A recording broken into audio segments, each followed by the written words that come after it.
On a gray morning in November of 1996, a brand new Caterpillar 330 excavator went over the edge of Miller's Creek, and three men stood at the top of the ravine trying to figure out how to get it back. The excavator had been working on a drainage project for the county, widening the creek channel, reinforcing the banks, the kind of work that heavy equipment was made for. But the operator had gotten too close to the edge, and 3 days of rain had weakened the soil more than anyone realized. The bank had given way at 7:43 in the morning. The operator, a young man named Kevin Walsh, had felt the ground shift beneath the tracks and had exactly 2 seconds to decide, stay with the machine or jump. He'd jumped. The excavator had gone over without him, tumbling 40 feet down a near vertical slope, bouncing twice off the rocky walls of the ravine before coming to rest at the bottom, tilted at a 45-degree angle, half buried in the creek mud. Kevin had walked away with a sprained ankle and a story he'd be telling for the rest of his life. The excavator wasn't so lucky. Let me tell you about that machine, because understanding what was stuck down there helps you understand why getting it out seemed impossible. The Caterpillar 330 was one of the biggest excavators in common use in 19. It weighed 72,000 pounds, 36 tons of steel, hydraulics and diesel engine. Brand new, it cost about $200,000. The one at the bottom of Miller's Creek was 6 months old and had barely broken in. The construction company that owned it, Morrison & Sons out of Council Bluffs, couldn't afford to lose it. Insurance would cover some of the cost, but not all, and the deductible alone would hurt. More importantly, they needed that excavator for 3 other jobs that were already scheduled. Renting a replacement would cost thousands of dollars a week. So they called in the professionals. Let me tell you about heavy lift recovery, because they're important to this story. Heavy lift recovery was based out of Omaha and had been in business for 15 years. They specialized in exactly this kind of work, extracting heavy equipment from places it wasn't supposed to be. Overturned semi-trucks, cranes that had tipped over, construction equipment stuck in mud or fallen into ditches. They had the best equipment money could buy. 2 heavy-duty recovery trucks, each one equipped with hydraulic winches rated for 50 tons, synthetic recovery cables that were supposed to be stronger than steel at half the weight. A crew of 4 men who had, collectively, recovered over 1,000 pieces of stuck equipment. The crew chief was a man named Derek Hollis. Let me tell you about Derek Hollis, because you need to understand him before you can appreciate what happened. Derek was 38 years old and had been in the recovery business since he was 19. He'd started as a grunt, worked his way up to operator, and eventually started his own company. Heavy lift recovery was his baby. Built from nothing, grown into the most respected recovery operation in the tri-state area. Derek was good at his job, very good. He had a talent for looking at a stuck piece of equipment and seeing exactly how to get it out. He understood angles and forces and the physics of heavy loads. He'd pulled equipment out of situations that other companies had declared impossible. But Derek had a problem that came with his success. He'd stopped listening to anyone else. 15 years of being the expert, 15 years of being right when everyone else was wrong, had given Derek an unshakable confidence in his own judgment. He knew everything worth knowing about equipment recovery. If he said something could be done, it could be done. If he said it couldn't be done, it couldn't be done. It couldn't be done. End of discussion. When Derek arrived at Miller's Creek on that November morning, he took one look at the stuck excavator and announced to everyone within earshot that he'd have it out by lunch. "I've pulled bigger machines out of worse spots," he said. "This is a 3-hour job, maximum." That had been at 8 in the morning. It was now 2 in the afternoon, and the excavator hadn't moved an inch. Let me tell you about the first 6 hours, because they explain why Derek Hollis eventually threw his hard hat on the ground and gave up. The problem wasn't the weight of the excavator. Derek's equipment could handle 72,000 pounds. That was well within the rated capacity of his winches and cables. The problem was the angle. The ravine wall wasn't just steep. It was nearly vertical in places, with a slope that averaged about 70 degrees. The excavator sat at the bottom, 40 feet down, wedged between two rock outcroppings and buried in mud that had the consistency of wet concrete. To pull the excavator out, you couldn't just winch it straight up. The cable would have to bend over the lip of the ravine, and that bend created friction. The friction created heat. The heat weakened the cable. Derek's first attempt had seemed straightforward. He'd anchored both trucks to trees 50 feet back from the edge, run 2 cables down to the excavator, and engaged the winches. The cables had stretched. The winches had whined. The excavator had shifted slightly in the mud, and then the first cable had snapped. The sound was like a rifle shot. The broken cable whipped back toward the trucks with enough force to take a man's head off. Fortunately, Derek had kept everyone clear. "All right," Derek had said, examining the brake. "We need a different angle. Let's set up the redirect pulleys." The redirect pulleys were supposed to solve the friction problem. By running the cable through a pulley at the lip of the ravine, you could change the direction of the pull without putting stress on the cable. It was good theory. In practice, the pulley's mounting point couldn't handle the load. On the second attempt, the pulley anchor ripped out of the ground and the cable snapped again. The third attempt involved chaining the recovery trucks together to double the pulling power. That had seemed promising. The excavator had actually risen about 2 feet out of the mud before the third cable broke. The fourth attempt was the one that nearly ended in disaster. Derek had decided to anchor one truck to a massive oak tree closer to the edge. The truck had started to slide, pulling the anchor tree's roots out of the rain-soaked ground. Only quick thinking by Derek's crew, jamming the truck into reverse and cutting the cable, had prevented a second piece of equipment from going over the edge.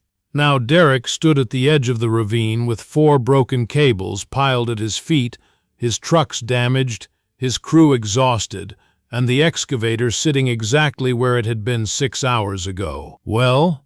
Morrison, the excavator's owner, asked. "What's the plan?" Derek threw his hard hat on the ground. "There is no plan. That machine is impossible to recover with conventional equipment. The angle's too steep, the mud's too deep, and the lip of that ravine destroys every cable we put over it. We could try a helicopter, but the cost would be more than the machine is worth. Or you could wait until spring, let the ground dry out, and try again with heavier equipment." "Spring? I need that excavator now." "Then you're going to have to find someone else, because I'm telling you, with the equipment available today, that excavator belongs to the creek."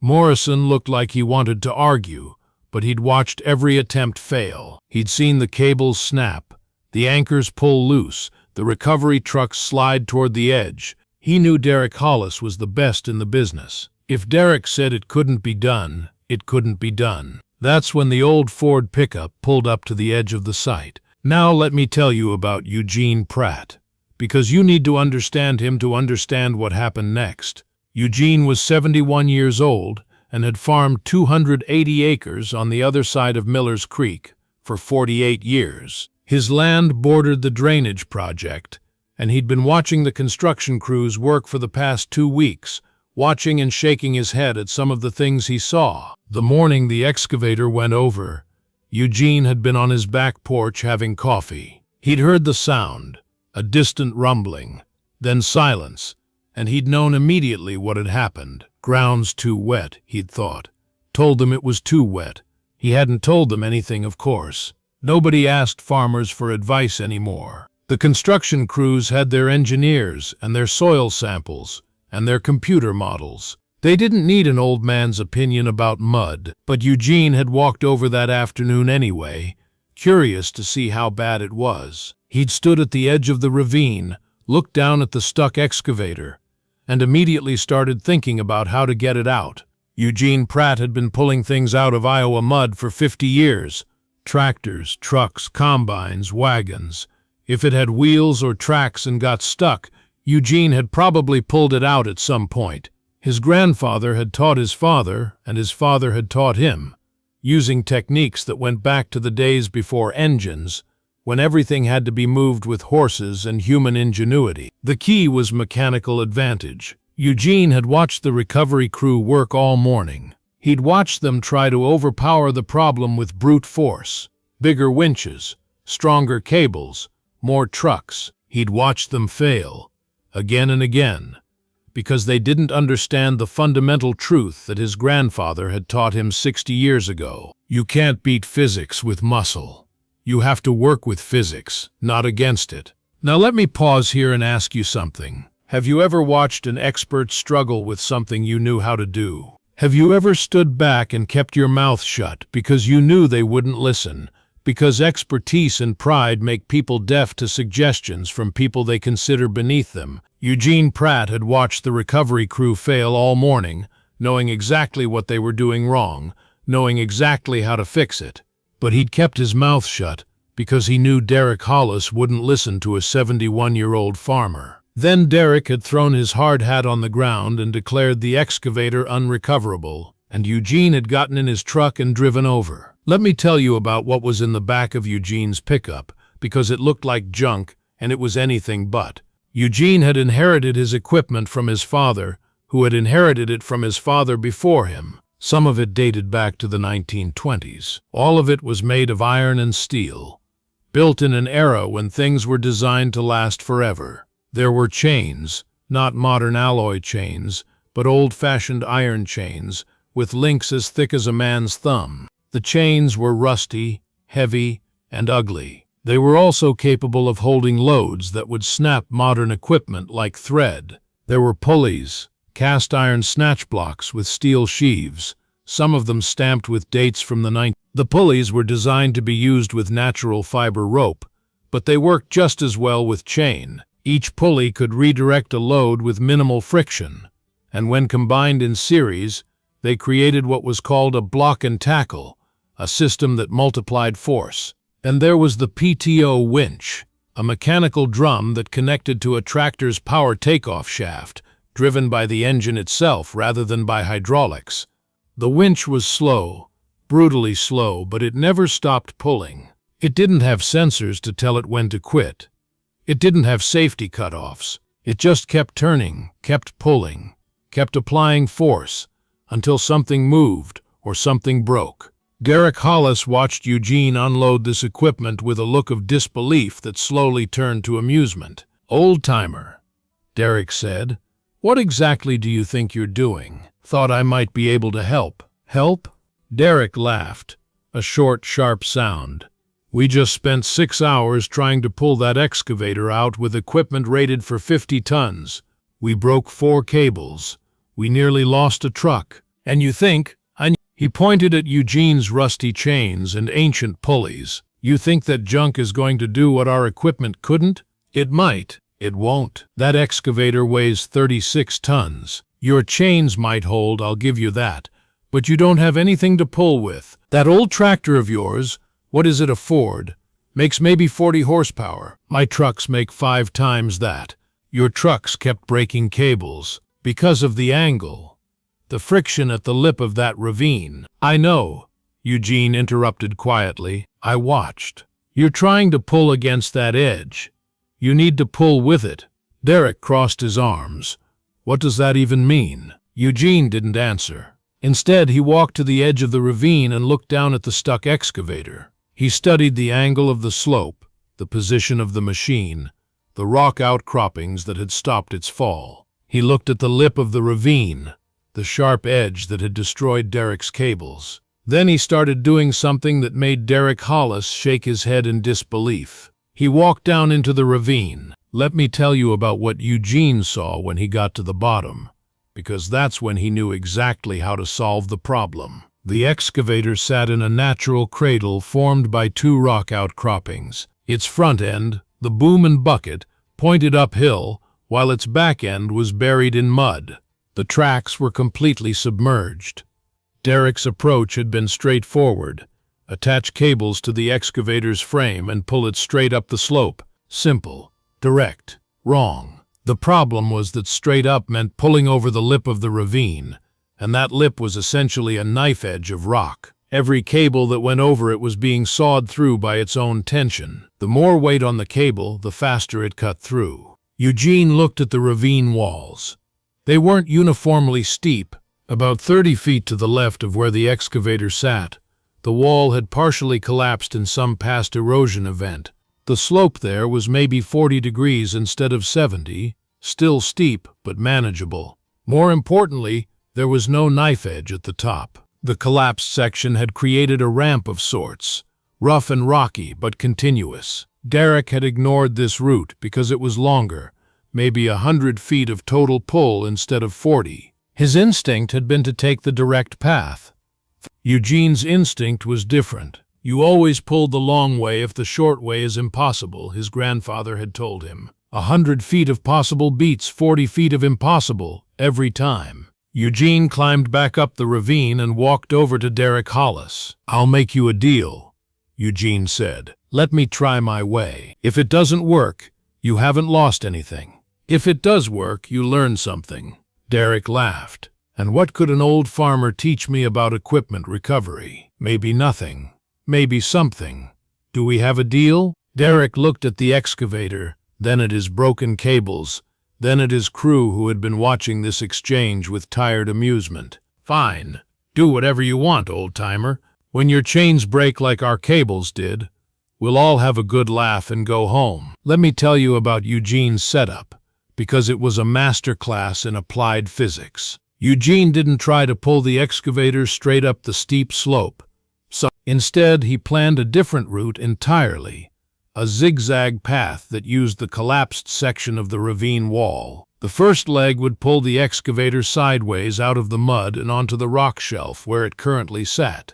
The second leg would angle it toward the collapsed section. The third leg would pull it up the gentler slope. The fourth leg would bring it over the top onto flat ground. Each leg was shorter than Derek's straight-line pull. Each leg involved an easier angle. And by using multiple direction changes, Eugene could eliminate the killer problem that had destroyed Derek's cables, the knife-edge lip. But the direction changes required something Derek's setup couldn't do.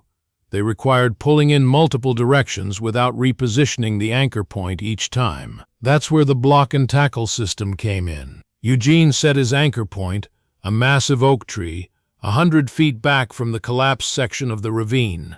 Then he ran his chain from the tree, through a snatch block at the lip of the collapsed section, down to the excavator, back up to a second snatch block, and finally to his tractor. The geometry was complex, but the principle was simple. Each pulley in the system multiplied force. Eugene's rig used 4 pulleys in a gun tackle configuration, which meant that every pound of pulling force from his tractor became 4 pounds of force on the excavator. His tractor made 40 horsepower at the drawbar.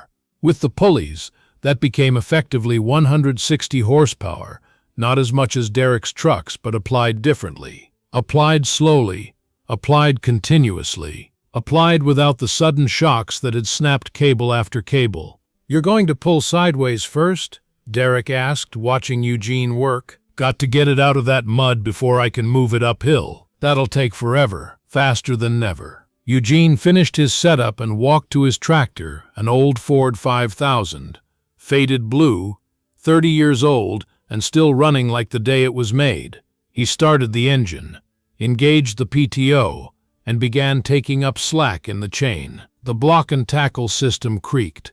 The chains went taut, the pulleys groaned, and the excavator for the first time in 6 hours moved. Let me tell you about the next 3 hours, because they were the slowest and most satisfying 3 hours Eugene Pratt had experienced in years. The excavator moved slowly, incredibly slowly. Eugene's rig pulled at maybe 1 foot per minute, 60 feet per hour. At that rate, the full extraction would take nearly 2 hours just for the pulling time, plus setup changes between each leg.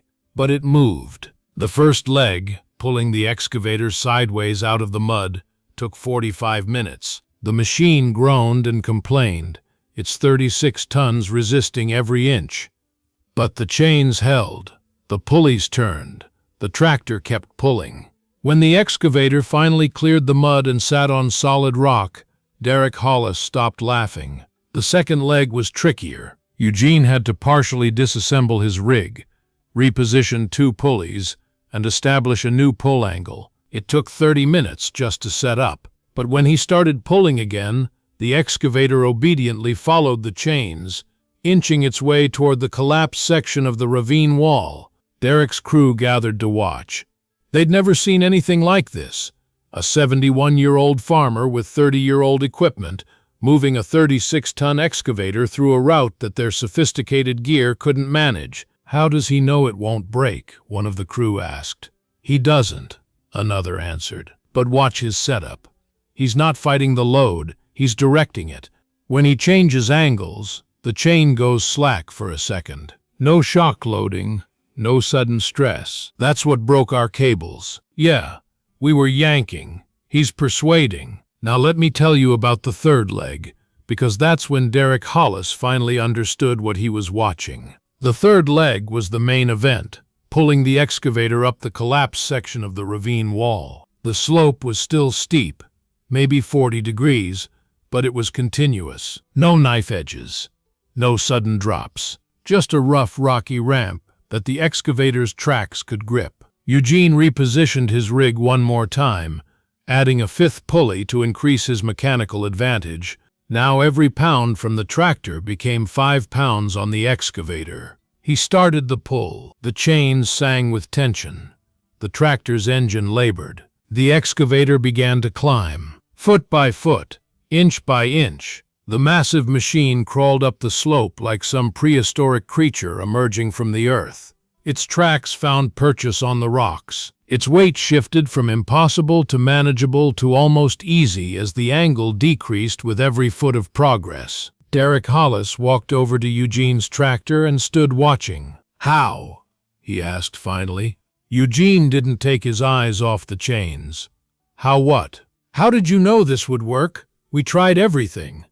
"You tried one thing," Eugene said. "You tried the direct path. When that didn't work, you tried it harder. When that didn't work, you tried it with more equipment. What should we have done? What I'm doing. When the direct path doesn't work, you find an indirect path. When force doesn't work, you use leverage. When speed doesn't work, you use patience." The excavator was halfway up now. The worst was behind it. "Those chains," Derek said, "those pulleys, where did you get them?" "My grandfather. He got them from his father.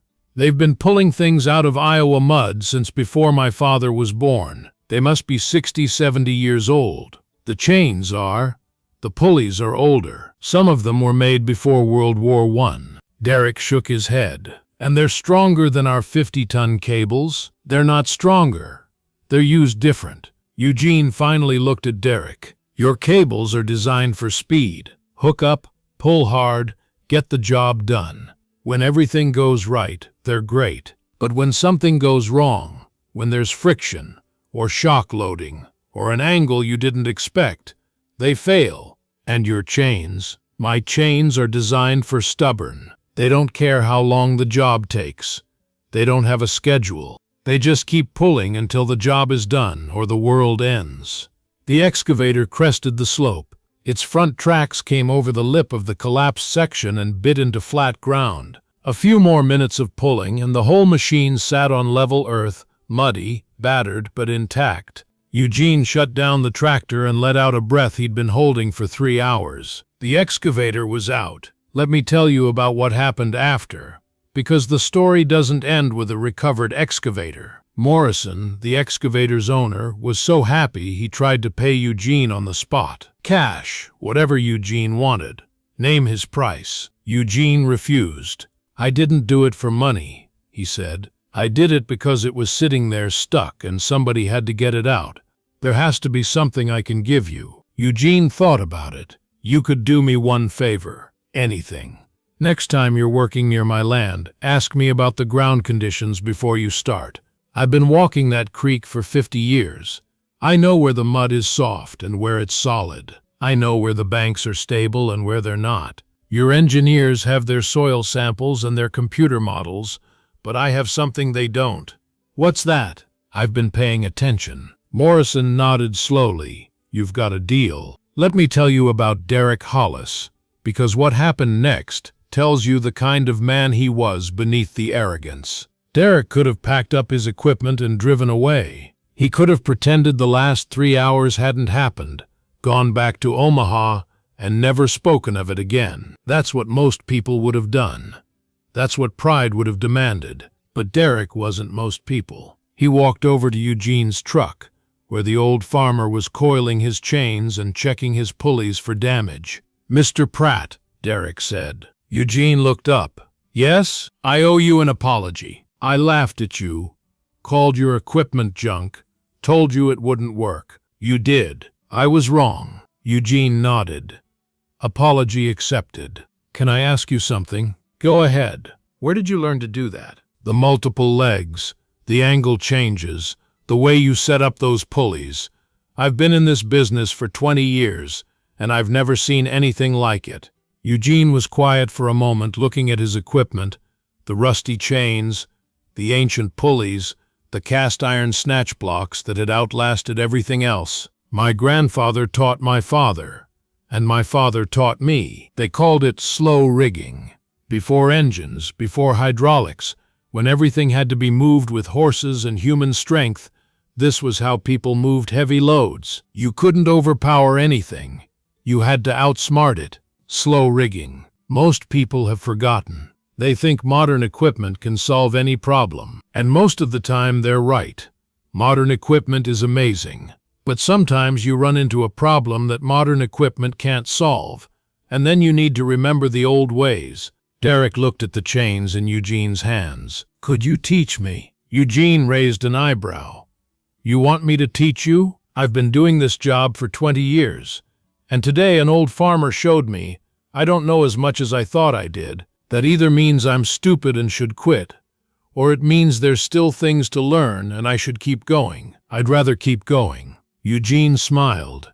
It was the first real smile Derek had seen from him. "Come by my farm sometime. I'll show you what my grandfather taught me." "I'll do that." They shook hands. The city professional and the old farmer, the modern equipment and the ancient chains, the present and the past, finding a way to work together. Let me tell you about what happened over the following years, because Eugene Pratt and Derek Hollis became an unlikely team. Derek did come by the farm. He came on a Sunday afternoon in December, 3 weeks after the Miller's Creek rescue. He brought his wife and a bottle of good whiskey, and he spent 4 hours in Eugene's barn, learning about slow rigging and mechanical advantage, and the patient application of physics. He came back a month later, and a month after that, and a month after that. Over the next 5 years, Eugene taught Derek everything his grandfather had taught him. The different types of tackle and when to use each one. How to read a load and understand where the stress would concentrate. How to set up a multi-leg pull that used gravity and terrain instead of fighting them. Derek incorporated these techniques into his business. He started carrying block and tackle equipment on his trucks, not as primary gear, but as backup for the jobs where modern methods failed. He trained his crews in slow rigging, made them understand that sometimes the old ways were the only ways. Heavy Lift Recovery's reputation grew. They became known as the company that never gave up, the company that would try approaches other companies had never considered. When other recovery operations declared a job impossible, Heavy Lift would show up with their chains and pulleys and prove them wrong. Derek never forgot where he'd learned those techniques. On every job where slow rigging saved the day, he told the story of Miller's Creek, told it to his crews, his clients, anyone who would listen. The story of the old farmer who pulled out what the professionals couldn't. Let me tell you about Eugene Pratt's last years, because they were good ones. Eugene kept farming until 1999, when his knees finally gave out, and his doctor told him to stop climbing on tractors. He sold his equipment, most of it, to a young farmer just starting out, the same way his father had sold to him 50 years before. But he kept the chains. He kept the pulleys. He kept the cast-iron snatch blocks that his grandfather had bought before the First World War. "These stay in the family," he told his son Warren. "They've been pulling things out of Iowa mud for 100 years. That shouldn't stop because I'm too old to use them." Warren Pratt had moved to Des Moines in the 1980s, traded farming for insurance adjusting. But he came home when his father's health started failing, learned to use the old equipment, kept the tradition alive. Eugene Pratt died in October of 2003, at the age of 78. The funeral was held at the Methodist Church in Council Bluffs, and Derek Hollis drove down from Omaha with his entire crew. At the reception afterward, Derek told the Millers Creek story one more time. He told it better than he'd ever told it before. Told it with the love and respect of a student for a teacher who had changed his life. "That old farmer taught me the most important lesson of my career," Derek said. "He taught me that expertise isn't the same as knowledge, that modern doesn't mean better, that sometimes the old ways are the only ways, and the people who remember them are worth more than all the equipment in the world." Let me tell you about one last thing, because it happened in 2015, and it shows that some lessons never die. Derek Hollis, retired in 2010, sold heavy lift recovery to a younger man named Marcus who had worked for him for 15 years. Marcus had heard the Millers Creek story 100 times. He'd been trained in slow rigging. He carried block and tackle equipment on every truck. In 2015, Marcus got a call about a piece of equipment stuck in a ravine. A Caterpillar excavator, similar to the one from Millers Creek. The client had already tried 2 other recovery companies. Both had given up. Marcus drove out to look at the site. The excavator sat at the bottom of a steep ravine, wedged between rock outcroppings, half buried in mud. He started to laugh. "What's funny?" his crew chief asked. "This is Millers Creek. Different county, but the same job. Same stuck excavator. Same impossible angle. Can we get it out?" Marcus looked at the ravine. He looked at the excavator. He thought about Eugene Pratt, a man he'd never met, a man who had been dead for 12 years, a man whose techniques were still taught to every crew member at heavy lift recovery. "Yeah," Marcus said, "we can get it out, but not the way you're thinking." He walked to the truck and pulled out the block and tackle equipment. The chains were newer than Eugene's. Marcus had replaced the worn links over the years, but the pulleys were the same ones Eugene had used, the same ones Eugene's grandfather had used. They were 100 years old now. They still worked perfectly. 3 hours later, the excavator was out. Same technique Eugene had used. Same patient application of physics. Same triumph of old knowledge over modern failure. Marcus took a picture of the recovered excavator and sent it to Derek Hollis, who was retired and living in Arizona. Derek sent back 2 words. Eugene would be proud. The chains and pulleys are still in use today. They've been pulling things out of Iowa mud for over 100 years now. First with Eugene's grandfather, then his father, then Eugene himself, then Derek Hollis, then Marcus, and now a whole new generation of recovery specialists who have been taught the old ways. The techniques have a name now. Derek and Marcus wrote them down, created training materials, taught courses at recovery industry conventions. They call it heritage rigging, a nod to the old-timers who developed these methods when there was no other choice. Sometimes a student asks why they still use 100-year-old equipment when modern gear is so much more advanced. Marcus always gives the same answer.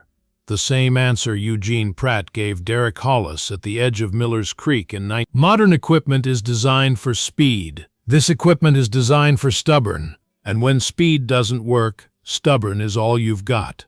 That's the story of Millers Creek. The story of a city rescue crew that laughed at an old farmer, and an old farmer who taught them that physics never changes, that leverage never fails, that the old ways sometimes work when nothing else will. Derek Hollis broke 4 cables.